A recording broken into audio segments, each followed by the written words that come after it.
Hey guys, welcome to Module 4. Today we're going to focus on actually posting on social media and the do's and don'ts. I will tell you that as when I was a new coach, I made a lot of mistakes, and we all do. But my hopes in sharing this with you is that you can avoid some of the mistakes that I've made and many other coaches have made when it comes to posting on social media. Um, the main thing to keep in mind is that you are here to inspire and help people, okay? Yes, we have products that we use as tools, as a means to inspire and help people, but you are not a billboard. You are not a salesperson pitching a sale to people on your pages, okay? If there's one thing you take away from this, that is it. I should never see you on your page just sharing like a product video or a graphic from, the marketing materials in your coach office, saying, here, look at this. You're not a salesperson. That will turn people away from you, okay? Because we all get marketed to so much. It is obnoxious. Not just on social media, but in emails, on television, radio. It's everywhere. It's constant. We're probably marketed to, gosh, I want to say like 1,000 times a day. Like, I don't know if that's a true statistic, but it's a lot. So be the exception. It's more about sharing your journey and building relationships with people. If you can get people to trust you and to know you, they are going to buy into what you are trying to provide them with as far as the tools to help them, okay? But that's what it's about. All right, so I'm going to give you basically 8 different criteria by which you want to sort of guide yourself in your daily posting. And not every single post is going to have all of these criteria, but you want to be aware of how you're posting and make sure that you are building this into at least your weekly agenda. And I'm going to actually share my screen here so you can see a couple of examples of my page. Oh, sorry about that, guys. Okay, sorry about that. So I'm on my page, and I'm under the publishing tools, and this will show you all of the posts that you've ever posted. I can only go back so far, I think, but they're all listed here. So I'm going to use a couple of these as examples for you. The first thing that you guys want to keep in mind is, I know we're all busy, but if you continue to show up every day and you're consistent, people, again, are going to learn to trust you, and they're going to look for you because they're used to seeing you there every day. So you must post daily. There are no days off with this. Even if you're on vacation, use whatever it is you're doing on vacation as the basis for a post. It doesn't take a lot of time. You can do it on the fly, 5 minutes here and there. And I'm saying, I recommend 2 to 3 times a day that you're posting something on your page. I at least do 2, sometimes 3, depending on what I've got going on. But just showing up consistently so that people know I'm always there and I'm there to help them, and I'm staying consistent with my own goals. Again, it's building trust. So that's number 1. Get into the habit of posting 2 to 3 times a day on your social media business pages. Okay, again, we talked about that in a previous module. So if you don't have those set up yet, make sure that you get that done. Number 2 is to actually jot down 5 roles that you play in your life. All right, I'll give you a few examples. So for me, I'm a wife. I'm a cat lover.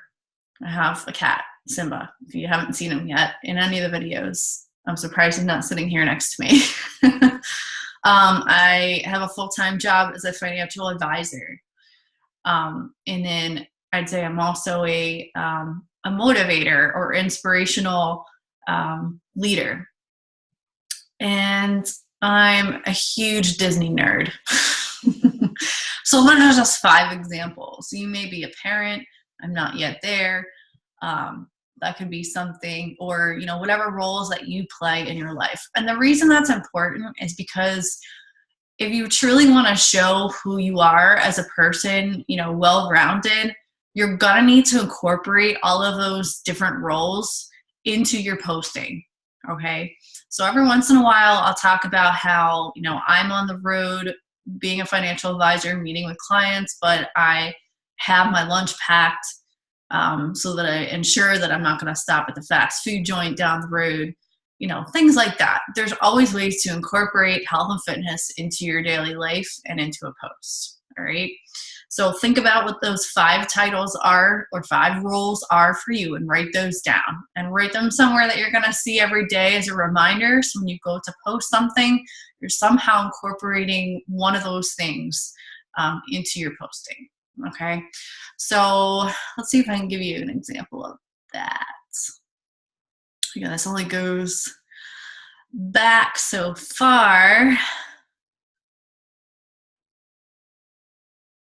No. Well, I was just in Disney World. Oh, here we go. Here's an example of one of my Disney nerd things. This is while we were on vacation, and I was talking about, being away, and, I'm eating pizza, and it doesn't necessarily mean you can never eat pizza if you're trying to be healthy, and there's healthier ways to go about eating pizza. So that was one example of kind of portraying a role. So that's number 2. Number 3 is talk about where you were before, whether it's mentally, emotionally, physically, versus where you are now as a result of doing the programs, drinking your Shakeology, being a coach, being inspiration to others, personal development, and it doesn't have to necessarily be related to just this. I've talked about things that have happened before I was a coach, but people like to see where you've come from.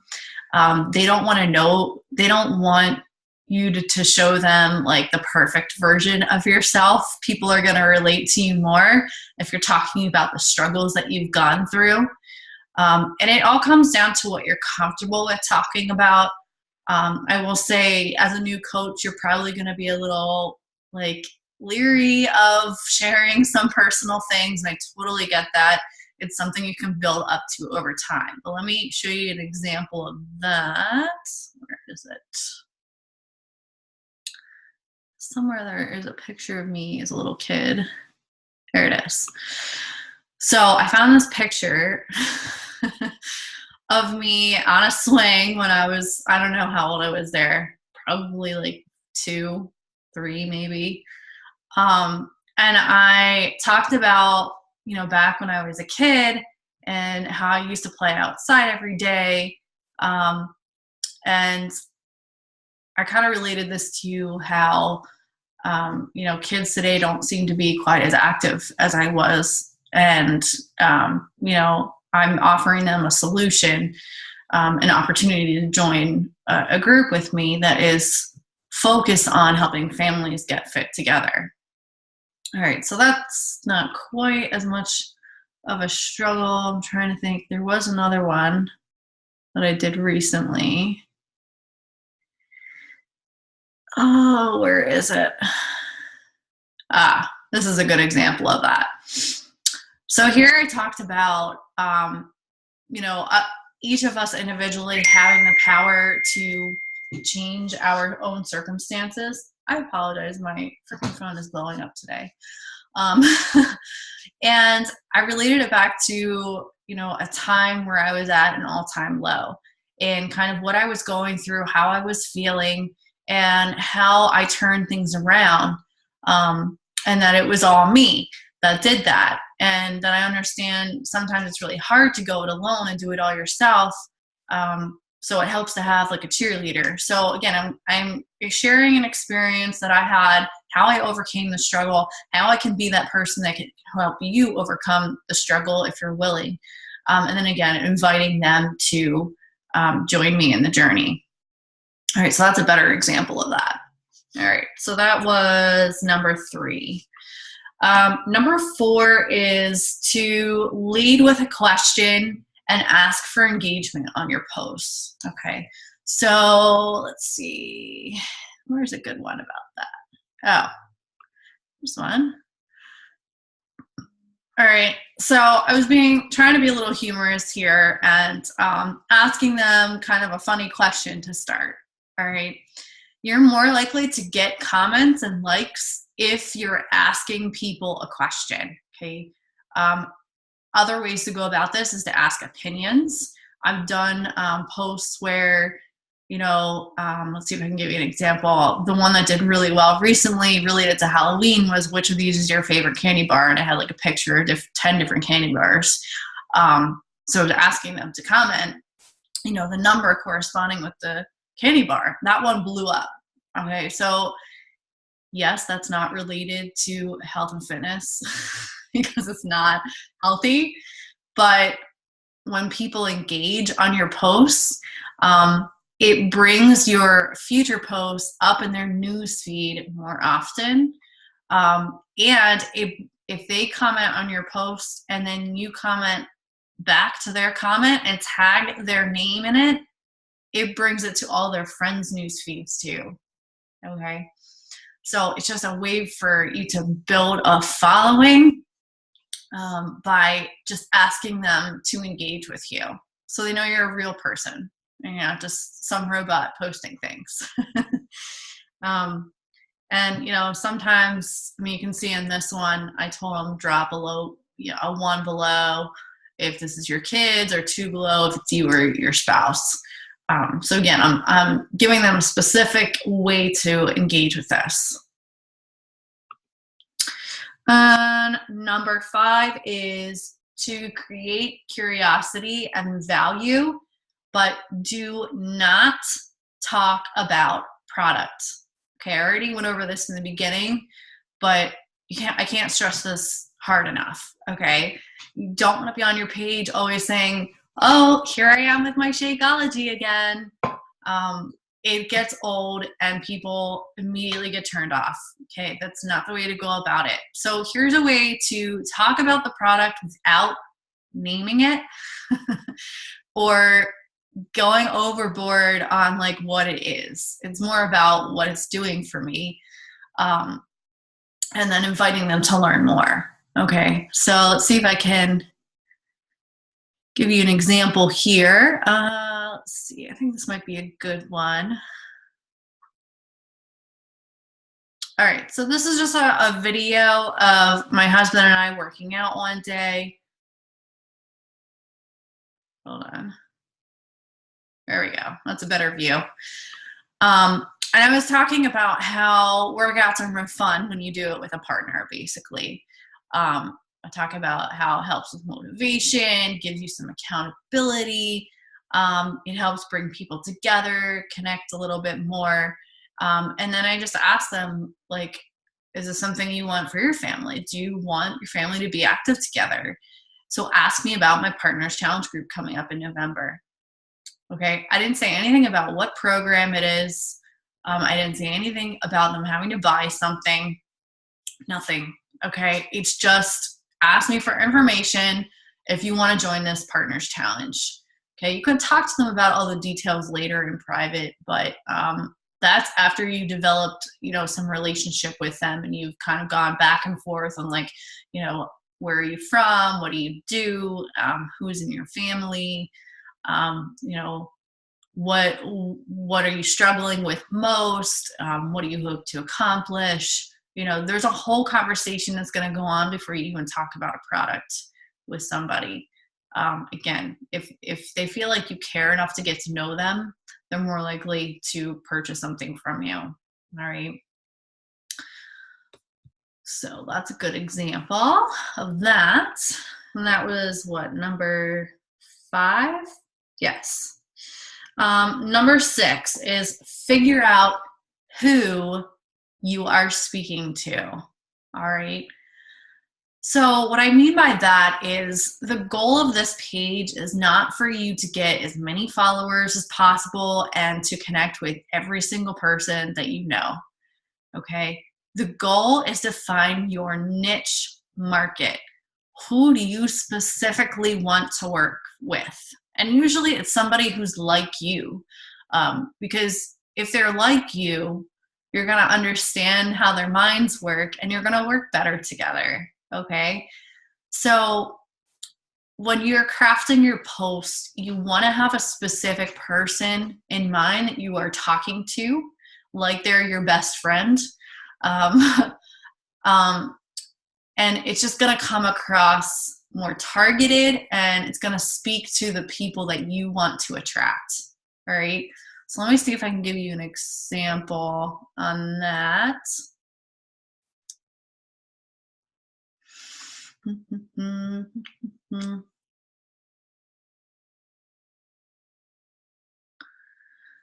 Oh, let's see.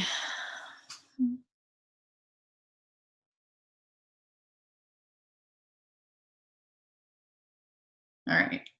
I'm going to use this for a couple of examples. This was a live video that I did. And well, I'm going to come back to this in a second, but the purpose of this was, again, for me to promote this new program that we have out that involves partners working together as they work out and, you know, create their meals and all of that. So I'm targeting families. So I'm targeting the mom who wants to reconnect with her kids, or the dad who wants to reconnect with his wife. Or, you know, the parents who want their kids to reconnect with each other, and work together and learn team building and relationship building. So that's what I'm targeting. I'm not targeting the single, you know, the single white guy or the single white girl. That's not what I'm looking for here. And, you know, I'm not going to play this whole video for you because it's 13 minutes, but basically the gist of it was I was talking about how a lot of times we make excuses for why our kids, you know, don't have enough energy, you know, and, you know, that we're not teaching them the healthiest habits because they're too picky of an eater, or, you know, I just can't get them to put the devices down for a little bit, to get in some exercise, blah, blah, blah. And so, yeah, like I said, I had that specific audience in mind when I went live about that topic. I also want to use this example for, well, that was number 6. Number 7 is make sure that you have some sort of eye-catching graphic, video, or the caption itself on the, like a live video, for example, that is going to make people stop scrolling and want to read your post. Okay. You only have about maybe a second or two to catch someone's attention. So if it's not eye-catching, they're just going to scroll right by it, and you're not going to get the engagement because you're not going to get the eyes on your post that you want. So, you know, try to think about what would grab your attention and craft your post in that manner. Okay. So it could be, you know, what is going on in the photo. It could be using certain filters or wording that you're putting on the photo. And I can talk to you guys about different apps and things to use for that later on. But, you know, really take a little bit of time to just ask yourself, is this eye-catching before you hit post? Okay. And the very last one is go live. All right. This is scary at first. I totally get it. It took me probably almost a year after that feature was available on Facebook to be comfortable enough to try it. And, you're gonna feel nervous as heck at first, and you're not gonna know what to do, and you're gonna feel like you're, talking like a moron, and you're stuttering, and you don't know what to say, and you don't know what to do. It takes practice. That's the first thing I'm gonna say. But live video is amazing because, one, it allows people to actually hear your voice and get to know you a little bit better as a person, because they're seeing you talk to them, they're sensing the passion in your voice and that you're genuine, you're a real person. Of course, you want to make sure you're being yourself and not putting on a front or acting. And number two, it gives them the opportunity to interact with you live. So they can comment on your video as you're going live, and you can actually talk to them and answer their questions. So again, it makes you human, makes you a person to them, makes them more likely to want to follow your journey. All right. So again, I'm not saying you have to go live every day. I don't. I try to make it a point to do it like twice a week at least. Sometimes it's more than that, depending on what I'm doing. But it is absolutely an amazing tool that you have to connect with more people, and actually be able to talk to them. So that's pretty much it. Those are your 8 things. Okay. So hopefully you took notes. If you didn't, you could go back and rewind and, write those things down. But again, I would recommend having these things written somewhere, so that you can see them. So when you are thinking about posting something, you have sort of a checklist to look at, to ask yourself, am I doing this, in a more efficient and correct way? So your assignment for today is to craft your first post. Okay. Again, use those 5 roles of you and figure out how you can relate one of them to your health and fitness journey, your personal development journey, and craft a graphic to go with that. Again, if you need some ideas on like apps to use to put on filters and wording and stuff, let me know. I have my favorites. And then actually like write out the text of what you would post with that graphic, okay? Using all the guidelines I talked about. Now, before you post it on your page, I would like you to message it to me, okay, in a private message, so that I can, just take a look and see if there's anything we can tweak to make it even better, all right? And I encourage you guys, when you're first starting out, if there's ever something that you're not sure is good, or you think could be better maybe, I highly encourage you to message me with your ideas, and we can talk through it and see if we can, kind of make things a little bit better so that you'll get more engagement. All right. Okay. Good luck, guys, with your post today. And I can't wait to see what you come up with and help you out with your posting your journey. All right. Thanks so much, guys. I'm going to close this out. And look forward to seeing you on today's module and tomorrow's module. All right, take care.